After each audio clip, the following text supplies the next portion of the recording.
welcome back to IC Anand from Unit Till Infinite. I'm Sneha and we are doing real analysis. So the last video was all about Riemann sum and the fundamental theorem of calculus. From this video onwards we are going to start improper integrals. Now I have divided improper integrals in three parts. First part, the definition of course, where we are going to learn all the all the types of improper integrals and why they are called as improper integrals. In the second one we are going to do all the tests related to improper integrals.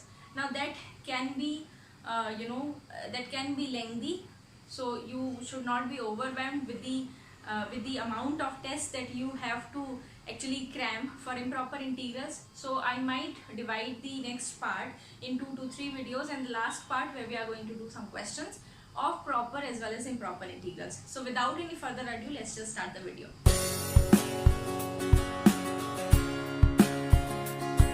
So improper integrals, the very first thing is what are improper integrals. Now as the name suggests, they are improper in some way.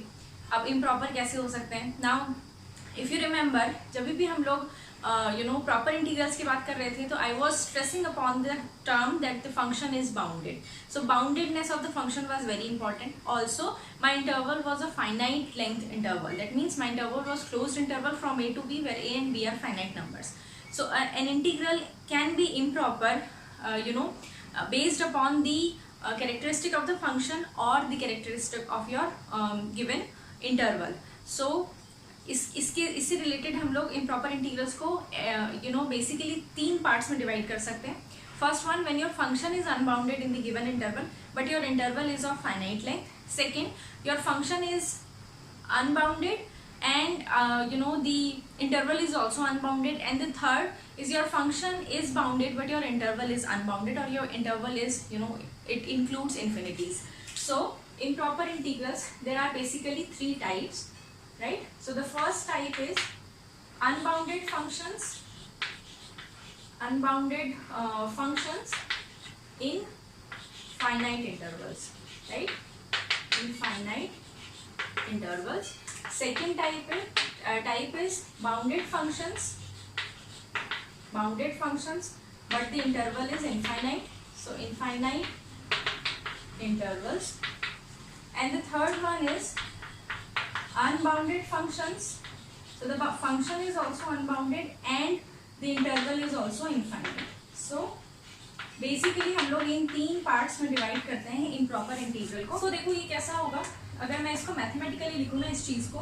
So your integral may be of the type ऐसे from a to b fx dx, where either fb is unbounded or f of c, they are unbounded. I'm saying they are unbounded, where c is any number lying between a and b.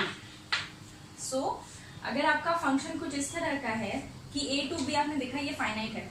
First करो your function is 1/x, right, and your interval is 0 to 1. So function 1/x है, interval है 0 to 1. जैसे ही function पे 0 value put करने की कोशिश करूंगी मैं, फंक्शन अनबाउंडेड हो जाएगा. 1/x मतलब 1/0 आ जाएगा, विच इज लाइक अनबाउंडेड. तो हम कहेंगे ये इस कैटेगरी का इम्प्रॉपर इंटीग्रल है जहां पर एफ ए जो है वो अनबाउंडेड है. Similarly say if I am talking about यही सेम फंक्शन ले लो 1/x and I am talking about the interval -2 to 0. So you know that 0 पे यानी अपर जो लिमिट है उस पर फंक्शन अनबाउंडेड है. तो ये सेकेंड टाइप हो गया that F B is unbounded. ना ऐसा भी हो सकता है that I have to integrate 1/x from -1 to +1. -1 और +1 पे कोई दिक्कत नहीं थी, बट 0 जो -1 और 1 के बीच में आता है उसमें दिक्कत है. So F C is unbounded where C lies between A and B. तो ये तो डेफिनेशन की बात हुई फर्स्ट टाइप, ठीक है. सेकेंड में क्या है, फंक्शन तो बाउंडेड है बट मेरा इंटरवल इनफाइनाइट है. So it may be of the type a to infinity fx dx और -infinity to b fx dx और -infinity to infinity fx dx, right. तो ये इस तरह के, मतलब मेरे फंक्शन को तो कोई प्रॉब्लम नहीं थी, फंक्शन अच्छा नाइस फंक्शन है, पूरा बाउंडेड है, बट मेरा इंटरवल जो है वो ही इनफाइनाइट पे चला जा रहा है. मतलब लिमिट जब आप पुट करते हैं ना इंटीग्रेट करने के बाद, जब upper limit lower limit put करते हो वो कैसे करोगे जब आपका ये लिमिट ही इन्फिनिटी है. तो ठीक है, तो इसके ये 3 टाइप्स हो गए. From a to some positive from some number a to positive infinity, -infinity to some number b, and -infinity to +infinity. Third है my function is unbounded and the interval is infinite. So ये तो छोटा सा case है. Minus infinity to infinity given होगा F x D X. यहाँ पर क्या होगा, ये इंटरवल तो आपको दिख ही रहा है कि ये इन्फिनिटी पे जा रहा है, but there must be some C और some alpha that F alpha is unbounded where alpha is some real number, finite real number, right? तो मतलब क्या हुआ, ये तो इन्फिनिटी माइनस इन्फिनिटी तो थे, वो दिख रहे हैं आपको, बट इनके बीच में यानी कोई एक रियल नंबर ऐसा है जहां पर मेरा फंक्शन अनबाउंडेड है. जैसे 1/x को minus infinity to plus infinity अगर आप लेकर जाना चाहते हो, then you know that 0 is the number, 0 is the troublesome finite real number जहां पर मेरा फंक्शन अनबाउंडेड होगा. तो ये थर्ड कैटेगरी हो गई, where I am dealing with an unbounded function on infinite interval. Second is function is bounded but the interval is infinite, and first is my function is unbounded on the given interval at n points possibly or at some point lying between the limits, right? अब हम ये तो हो गई हमारी definition की बात है ना, क्योंकि since we did proper integrals तो मुझे पता है कि इंटीग्रल्स में डील कैसे करते हैं. बट ऑल यहाँ पर क्या है, all I want to find out some way कि ये जो अनबाउंडेडनेस है, जहाँ भी प्रॉब्लमेटिक जो भी चीज़ है, जैसे यहाँ अनबाउंडेडनेस प्रॉब्लम है में प्रॉब्लम है, यहाँ इनफाइनाइट इंटरवल में प्रॉब्लम है, इधर दोनों चीज़ों में प्रॉब्लम है, मैं इसको कैसे रिजॉल्व करूँगी. ठीक है, so I am taking one by one. The very first thing, इसको हम कैसे डील करते हैं. सो फर्स्ट वन इज, जो हमने फर्स्ट लिखा था, that is unbounded function on finite interval. ठीक है, इसमें हमने देखा था देयर आर 3 पोर्शंस. फर्स्ट था from A to B F x D X where F A is unbounded. इस केस में मुझे क्या करना है, ठीक है, ये मेरी सिचुएशन ये है दैट ए जो है, जो लोअर लिमिट है, उस पर फंक्शन अनबाउंडेड है. This integral now will become, मैंने क्या किया, ए को चेंज कर दिया, ए को लिखा a प्लस लैम्डा.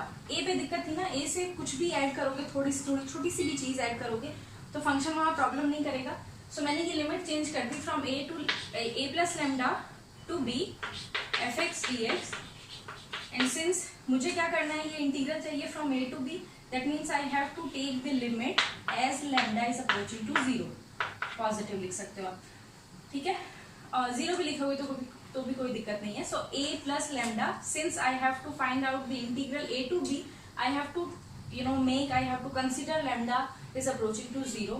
फिर अगर ये लिमिट एग्जिस्ट करती है finitely, then we say that this improper integral has some value, finite value, और नहीं करती तो हम कहेंगे इम्प्रॉपर इंटीग्रल डाइवर्जेस. ठीक है, सिमिलरली सेकेंड वन, थोड़ा मुझे यहाँ स्पेस चाहिए, तो यहाँ लिख देती हूँ मैं, this is the case. Second one में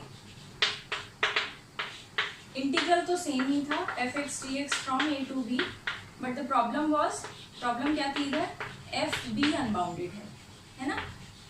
इस केस में क्या करूंगी मैं, same, I have to change the limit from A to now B minus mu. इधर मैं माइनस कर दूंगी कोई चीज, छोटी सी चीज, क्योंकि मुझे बी के अंदर ही रहना, बी से बाहर नहीं जाना.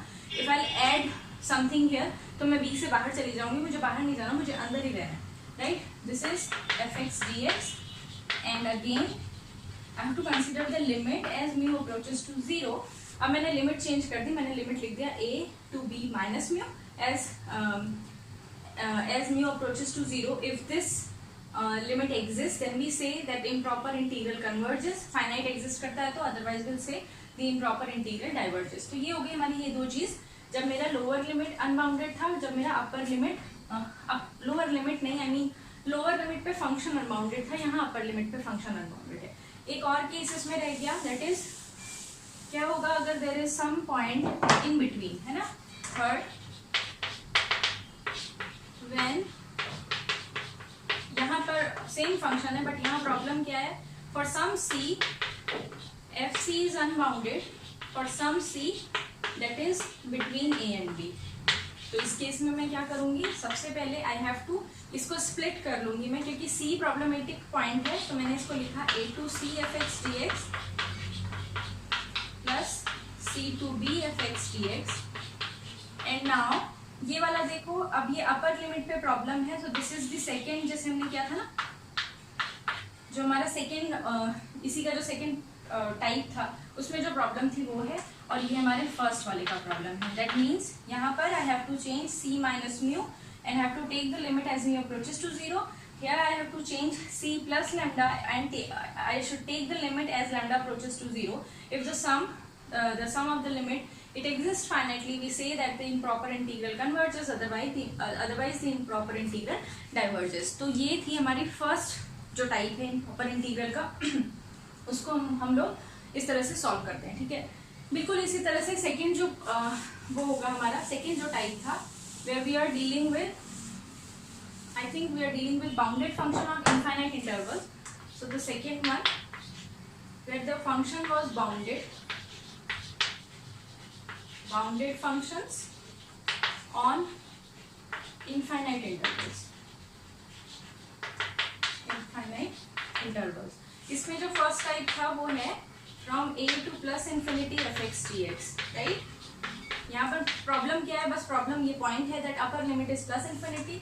अगेन मैं लिमिट चेंज कर लूंगी, इसको लिखूंगी a to x, my small x and capital X are like same, so let us just say y, a to y fx dx, and अब मुझे y कहाँ लेकर जाना पड़ेगा, इन्फिनिटी पे.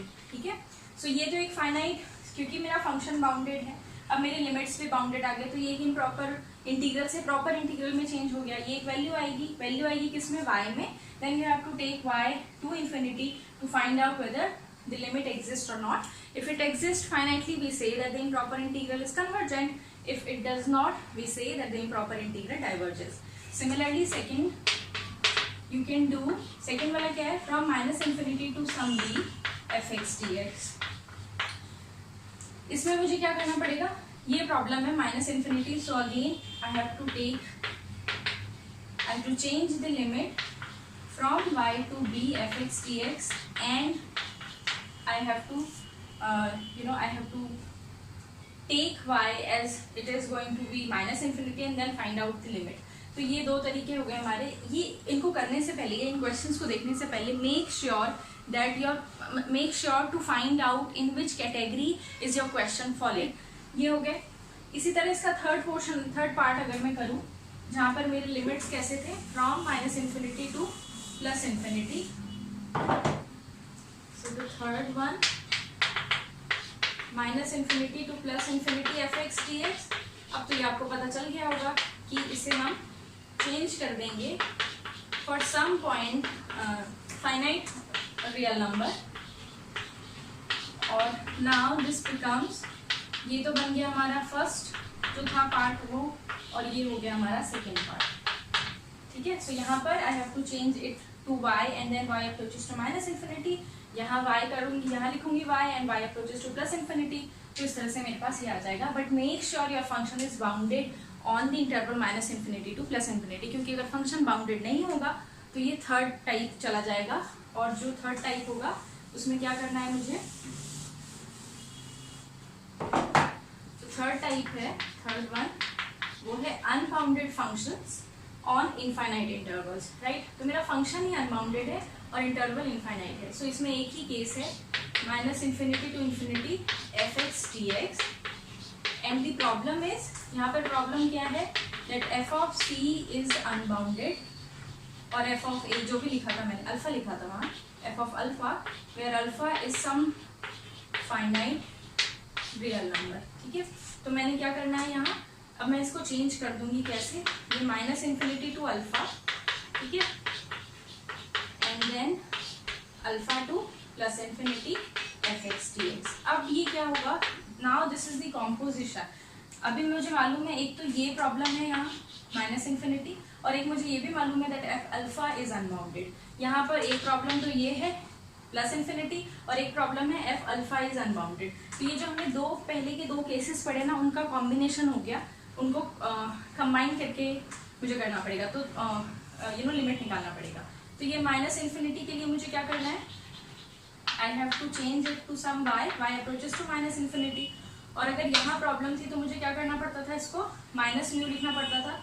सो म्यू अप्रोचेस टू 0, ये चेंज हो जाएगा y to alpha minus mu F x D X. So यहाँ पर दो लिमिट्स यूज करेंगे हम लोग.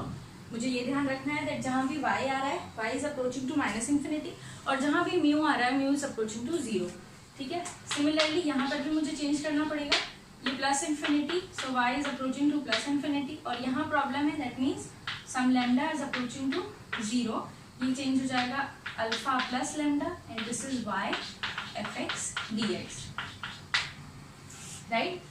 So this is how we are going to do, or we are going to deal with some with functions that are unbounded on infinite interval for. So ये थे हमारे तीन बेसिक कैटेगरीज अगर मैं कहूँ improper integrals की. I'm again saying that please do check whether your function is bounded or unbounded on the given interval. क्योंकि एक बार अगर आपको इंटरवल दिख गया कि उसमें प्लस इन्फिनिटी माइनस इन्फिनिटी, एक तो श्योरिटी आपको मिल गई that your interval is infinite. फिर ऐसा नहीं हो कि फंक्शन अनबाउंडेड था बट आप बाउंडेड सपोज करके उस क्वेश्चन को करते चले जा रहे हो और आंसर गलत आ गया. अगर आपको बाउंड्स दिख गए कि ये बाउंड्स जो हैं, सबसे पहले तो अगर बाउंड्स फाइनाइट है तो आप अपना फंक्शन चेक करो कि फंक्शन इन बाउंड्स पर इन बाउंड्स पर या इन बाउंड्स के बीच में जो भी नंबर है उस पर बाउंडेड है या नहीं.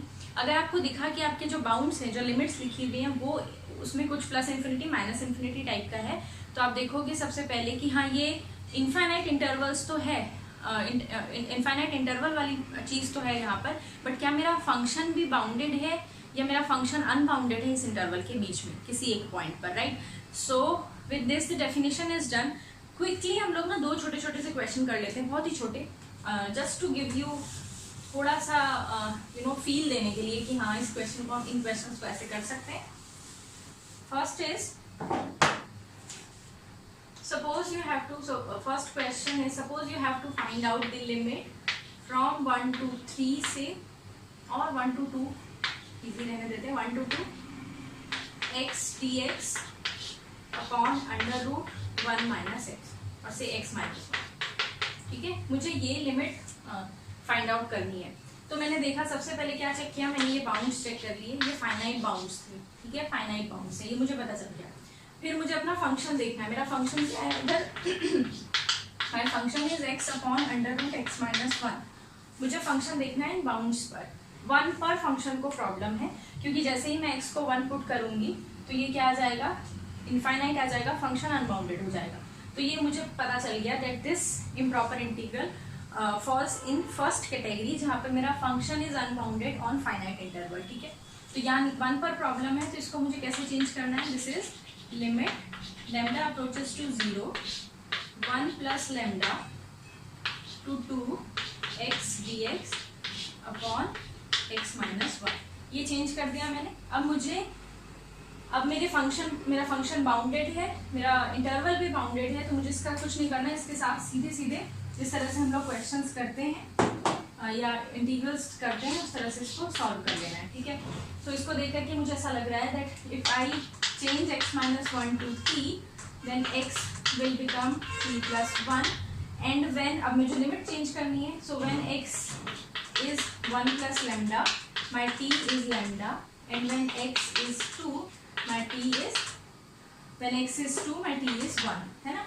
तो अब मैंने क्या किया, इसको इसी चीज़ को कुछ नहीं किया, अंदर इंटीग्रल के अंदर जो था उसको चेंज कर दिया टू सिंप्लीफाई थिंग्स. और लिमिट लैम्डा अभी इसमें कोई फर्क नहीं पड़ेगा, लैम्डा अभी भी 0 पे जा रहा है. अब मेरी लिमिट्स चेंज हो गई है फ्रॉम लैम्डा टू 1, और ये चीज़ क्या बन जाएगी, x is t plus 1 upon under root t d t, right. dx is dt दिख रहा होगा. अब आप इसको बहुत इजीली सॉल्व कर सकते हो, ठीक है. मैं कर ही देती हूँ क्योंकि मुझे ये ना लैम्डा दिखाना है आपको that lambda is going to 0. आप कैसे सॉल्व करोगे. Now this becomes limit lambda approaches to 0, direct लिख दे, this is what under root T plus T raise to the power minus 1/2. अच्छा होगा अगर मैं इसको भी 1/2 लिखूँ तो थोड़ा अच्छा लगेगा. सो this is lambda to 1 dt,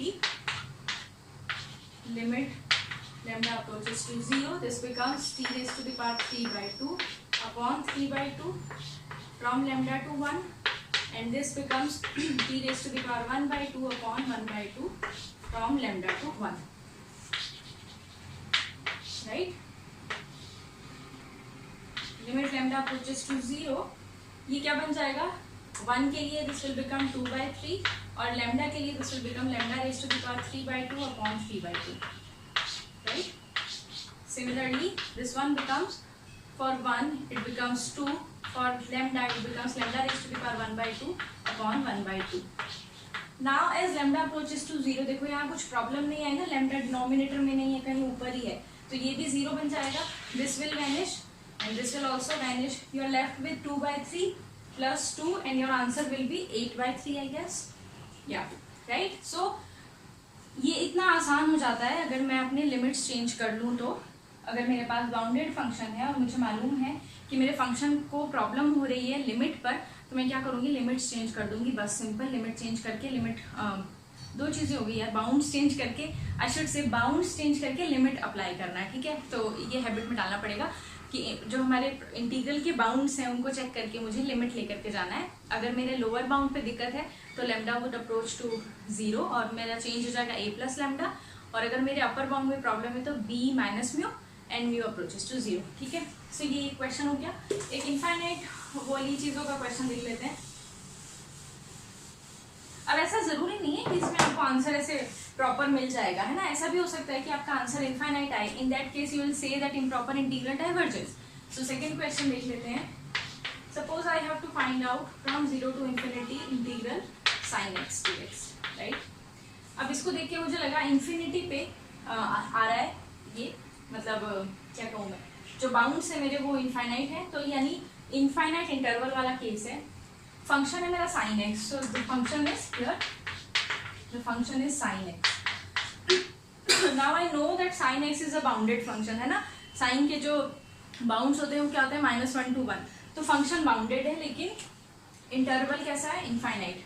तो इसको मैं कैसे चेंज करना है मुझे, limit y approaches to infinity 0 to y sin x dx, and this is quite easy integral.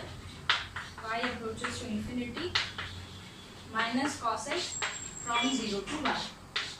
This becomes limit y approaches to infinity 1 minus cos y, and now as y is approaching to infinity cos y does not exist. ये आपको पता है that y approaches to infinity पे cos जो function होता है उसकी कोई लिमिट एग्जिस्ट नहीं करती. इस केस में हम कहेंगे ये जो इम्प्रॉपर इंटीग्रल है ये डाइवर्ज करेगा, कन्वर्ज नहीं करेगा, because this does not exist, this limit, right. तो इन ऑर्डर टू लर्न, कल तो नहीं, आई मीन प्रीवियस वीडियो में बोला था मैंने दैट अगर आपको इम्प्रॉपर इंटीग्रल्स पढ़ने हैं तो आपको सीक्वेंस और सीरीज अच्छे से आनी चाहिए, एटलीस्ट लिमिट निकालना आना चाहिए. इनफैक्ट जब हम लोग नेक्स्ट जो टेस्ट करेंगे आपको उसमें पता चलेगा कुछ नहीं है, जो सीरीज के जो टेस्ट थे ना वो एज इट इज उठा करके यहाँ पर हमने अलग अलग केसेस के लिए लिख लिए हैं, बस उसकी लैंग्वेज चेंज हो गई है. क्रक्स जो है या उसका जो उसका जो इमोशन है वो सेम है कि यही चीज़ हमें सीरीज में करनी होती है और यही चीज़ हमें इम्प्रॉपर इंटीग्रल्स में करना होता है. बट इम्प्रॉपर इंटीग्रल्स करने के लिए यू शुड, एक तो इंटीग्रल निकालने आने चाहिए आपको फर्स्टली, और secondly you should be very much fluent in finding out the limit, कौन से फंक्शन का लिमिट कहाँ एग्जिस्ट करेगा कहाँ नहीं करेगा, right. So this is the video, I hope you enjoy. अगर subscriber, thank you so much. If you are not, please consider subscribing my channel and stay tuned for the next videos. Take care, bye.